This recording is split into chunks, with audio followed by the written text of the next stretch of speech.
दरम्यान हर्षवर्धन सपकाळांना नेमकं म्हणायचंय काय? एकाच पोस्टमधील मराठी आणि इंग्रजी मजकुराचा वेगवेगळा अर्थ आहे। गैरसमजुतीतून सुनेत्रा पवारांवर टीका झाली आहे का? काँग्रेसच्या एक्स हँडलवरून केलेली पोस्ट खेदजनक आहे असं काँग्रेस प्रदेशाध्यक्षांचा माफी मागायला त्यांनी नकार दिलेला आहे।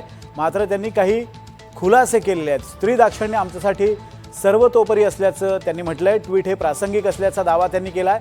हे ट्विट व्यक्तिगत नसल्याची सारवासारव सुद्धा त्यांनी केली आहे। पोस्टचा विपर्यास न करण्याची विनंतीही त्यांनी केली आहे। काय म्हटलेत हर्षवर्धन सपकाळ पहा। दिवसभरातल्या सगळ्या या राड्यानंतर स्त्री दाक्षिण्य आमच्यासाठी सर्वतोपरी आहे। इंडियन नॅशनल काँग्रेस महाराष्ट्रानं केलेलं ट्विट हे प्रासंगिक होतं, व्यक्तिगत नाही। त्याचा विपर्यास करू नये असं अखेर हर्षवर्धन सपकाळ म्हणतायत। आणि जुई जाधव आपल्याला या संदर्भात अधिक अपडेट्स देत आहेत। जुई, या सगळ्या दिवसभरातल्या प्रतिक्रिया ऐकल्यानंतर आणि दुपारी आपल्या वक्तव्याचं ठाम समर्थन केल्यानंतर हर्षवर्धन सपकाळांनी संध्याकाळी हे ट्विट करत आपली भूमिका काहीशी नरमाईची केली असं म्हणता येईल का? अगदीच विनोद, आपल्याला म्हणायला हरकत नाही की हर्षवर्धन सपकाळ यांनी भूमिका नरमाईची घेतली आहे। कारण का सकाळपासून आपण जर पाहिलं तर मग सुनेत्रा पवार यांना जेव्हापासून गुंगी गुडिया असा जो शब्दाचा वापर केला गेला होता, त्यावरून आपण पाहिलं की दुपारी राष्ट्रवादीचे जे कार्यकर्ते आहेत, पदाधिकारी, त्यांनी थेट हर्षवर्धन सपकाळांच्या चालू पत्रकार परिषदेमध्ये शिरकाव केला आणि त्यांचा निषेध केला।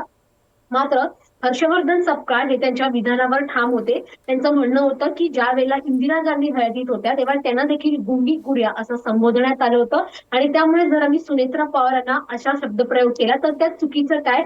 जर आम्हाला चुकीचं ठरवायचं असेल तर सुनेत्रा पवार यांना काही प्रश्न त्यांनी विचारले, त्या प्रश्नांची उत्तरं त्यांनी निर्भीडपणे विचारावी आणि मग आम्ही हे जे आमचे शब्द घेतले होते ते मागे घेतो। मात्र तोपर्यंत हर्षवर्धन सपकाळ त्यांच्या शब्दावर, त्यांच्या या विधानावर ठाम होते।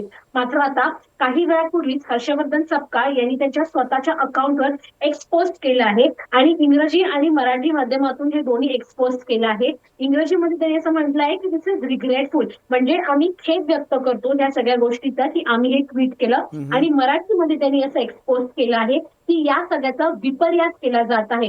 खरं तर मराठी मधला जर आपण अर्थ पाहिला एक्सपोजचा, तर मग या सगळ्या ट्विटचा म्हणजे जे महाराष्ट्र काँग्रेसने गुंगी गुडियाचं ट्विट केलं होतं, एक्सपोज केलं होतं, त्याचा विपर्यास केला गेला आहे अशा पद्धतीचं म्हणणं जे आहे त्या हर्षवर्धन सपकाळांचं आहे। तर दुसरीकडे इंग्रजीमध्ये ते ज्या म्हणतायत की या रिग्रेटफुल म्हणजे काय, तर ते खेद व्यक्त करत आहेत। त्या पद्धतीने सुनेत्रा पवारांच्या बद्दल वक्तव्य करण्यात आलं आहे त्याचा। त्यामुळे दिवसभरामध्ये या सगळ्याचा वादंग आपल्याला पाहायला मिळाला। मात्र आता नरमाईची भूमिका थेट हर्षवर्धन सपकाळ त्यांच्या एक्सपोज वरून घेताना आपल्याला पाहायला मिळत आहे। धन्यवाद जुई दिलेल्या अपडेट्स बद्दल। आणि कुठे ना कुठेतरी दिवसभराच्या टीकेनंतर आता हर्षवर्धन सपकाळ यांनी थोडीशी नरमाईची भूमिका घेतली आहे, नरमाईचा सूर लावलाय।